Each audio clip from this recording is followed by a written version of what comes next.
It's one of those weeks where the air around Chargers camp feels heavier. Not because of a bad practice or a blowout loss, but because two names we've all been counting on suddenly carry more question marks than answers. You know those players you just assume are going to be there when the season kicks off? Yeah, their situations aren't nearly as simple right now. I'm not talking about minor tweaks or a couple of rest days. I'm talking about developments that could shift the way this offense lines up in September, maybe even into October. The kind of news that makes you rethink your Week 1 depth chart before you've even poured the morning coffee. And while all that's brewing, the preseason games are giving us some unexpected storylines. Guys you barely heard about in June suddenly making real cases for roster spots, position battles tightening up, and depth pieces looking like they might be more than just insurance. What's up, Chargers fans? Welcome to the NFL Playbook Chargers. If you're new here, don't forget to hit that subscribe button. This channel is all about breaking down everything you need to know about the Bolts. Okay, start with Naji Harris because these updates on Harris are the kind of thing that make you rethink the whole early season offensive plan. He's finally doing some light jogging, finally getting some work in with a football in his hands, but let's be honest, he's nowhere near game shape. This isn't just about an eye that's been swollen shut for weeks. It's about the muscle atrophy, the conditioning, the weight drop. At his best, Harris is a 225 to 230 pound back who can punish you for 4 quarters. Right now, he could be closer to 205, and no amount of jogging on the sideline is going to get him ready to run through a front 7 in 3 weeks. And even if the swelling goes down tomorrow, you've still got to think about ramp-up time. You don't come from almost zero activity to NFL game speed in a few practices. That's why I think the NFI list makes sense. You free up a roster spot, you give Harris the 4 weeks he needs, and you reassess in October.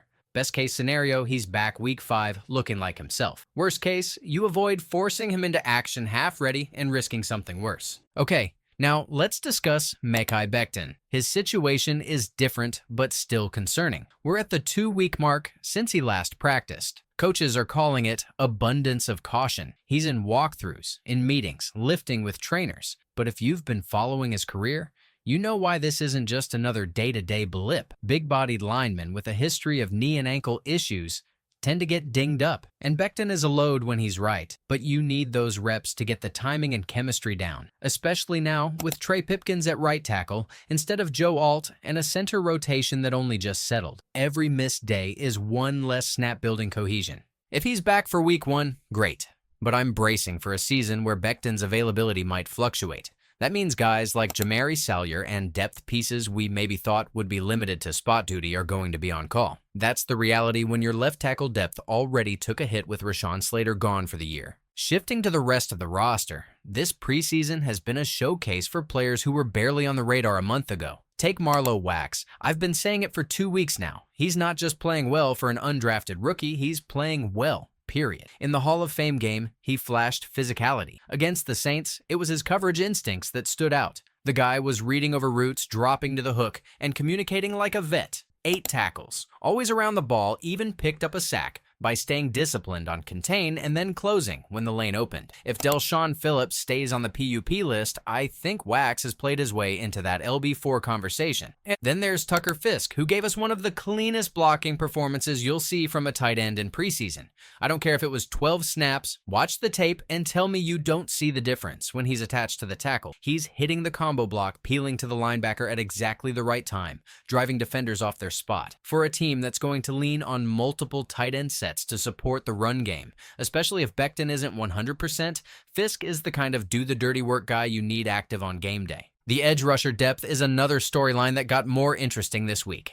Caleb Murphy is the guy getting the splash plays, sacks, a forced fumble, a special teams tackle 70 yards downfield, but don't sleep on Trayon Morris-brash. His pass rush win rate through 2 preseason games is over 20%. And he's doing it with a mix of moves. Inside spins, cross chops, setting the edge in the run game. His wins are often cleaner than Murphy's. He's just been a hair away from finishing with sacks. I still think Murphy makes the roster for his special teams value, but if we're talking pure defensive production, Brash is right there. At running back, the injuries and performances are forcing some tough conversations. Now, if we consider Harris out, Kamani Vidal, to me, looked like the clear RB3 favorite on paper. Draft pick, shiftier skill set to complement the bigger backs. But Niheim Hines, bro, he is making a push. He's got juice as a runner. He's flashed as a kick returner, and his pass protection has been outstanding. Go back and check those back-to-back blitz pickups against the Saints. That's the kind of stuff that gets you active on Sundays. Rocket Sanders and Hassan Haskins have both had moments too, but Hines is the one whose role directly overlaps Vidal's. If he keeps stacking performances, that RB3 spot is in play. Speaking of depth players outperforming expectations, how about Jamari Caldwell?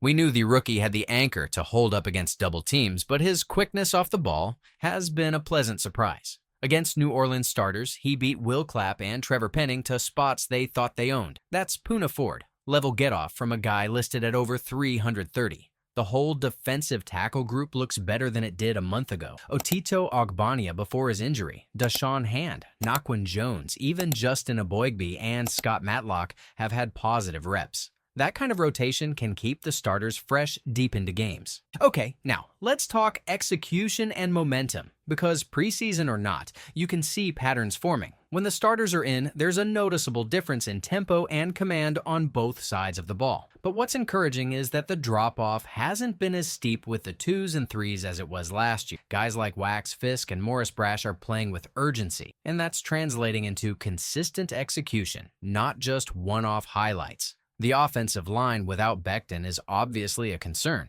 especially against the kind of defensive lines we'll see in the first month, the Chiefs, Broncos, and Giants. Those units are going to test your depth and your ability to adjust protections on the fly. That's where having a tight end like Fisk and a back like Hines ready to step in matters. Those aren't luxury players in this system. They're the glue that holds the game plan together when your tackle isn't 100%. Defensively, the momentum swings have mostly been in our favor. Even when the opponent gets a drive going, there's been a knack for tightening up in the red zone. Some of that is scheme. Jesse Minter isn't showing much, but the principles are there. Keep things in front, rally to the ball, make them earn it. That's why you're seeing guys like Wax rack up tackles. And with the interior rotation improving, you're going to see more third and longs where Khalil Mack and Tuli Tuipulotu can pin their ears back. And lastly, special teams is another area where depth is separating itself. Murphy's hustle, Hines returns, and solid coverage units overall have been a theme. That matters when you're filling out the last 5 or 6 roster spots. If you're a bubble guy and you're not flashing on special teams, you're making the coach's decision easy and not in your favor. Looking ahead, the next 2 preseason games are about confirming what we think we know. Is Wax really LB4 material? Or is he just capitalizing on extended snaps? Can Fisk keep mauling people when he's asked to play 20 snaps instead of 12? Does Hines keep showing enough juice to unseat Vidal? And does morris-brash finally finish one of those rushes with a sack to put a stamp on his case?